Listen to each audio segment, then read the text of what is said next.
இந்த துவா துன்பத்தின் போது ஓதும் துவா மனதுக்கு கவலையாக இருக்கும் போதும் கஷ்டமான நேரங்களிலும் வேலை அல்லது வியாபாரம் சரியாக அமையாத நேரங்களிலும் இந்த துவாவை ஓதினால் அல்லாஹ் நம்முடைய கவலைகளையும் பிரச்சனைகளையும் தீர்த்து வைப்பான்.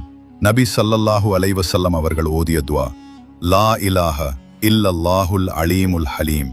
மகத்தானவனும் சகிப்புத்தன்மை மிக்கவனுமாகிய அல்லாஹ்வை தவிர வணக்கத்திற்குரியவன் வேறு யாருமில்லை. லா இலாஹ இல்லல்லாஹு ரப்புல் அர்ஷில் அலீம். மகத்தான அர்ஷின் இறைவனாகிய அல்லாஹ்வை தவிர வணக்கத்திற்குரியவன் வேறு யாருமில்லை. லா இலாஹ இல்லல்லாஹு ரப்புஸ் சமாவாதி வரப்புல் அர்ஷி வரப்புல் அர்ஷில் கரீம். வானங்கள் மற்றும் பூமியின் இறைவனும் கண்ணியமிக்க அர்ஷின் இறைவனுமாகிய அல்லாஹ்வை தவிர வணக்கத்திற்குரியவன் வேறு யாருமில்லை. இதை நபி ஸல்லல்லாஹு அவர்கள் தங்களுக்கு துன்பம் ஏற்படும் போதெல்லாம் ஓதுவார்கள் என்று ஹதீஸ்களில் வந்துள்ளது. இந்த துவாவோட ஆதாரம் சஹீஹ் புகாரியில இருக்கு. இந்த தகவல் உங்களுக்கு புதுசுன்னா ஒரு ஆமேன்னு கமெண்ட் பண்ணி மற்றவங்களுக்கும் ஷேர் பண்ணுங்க.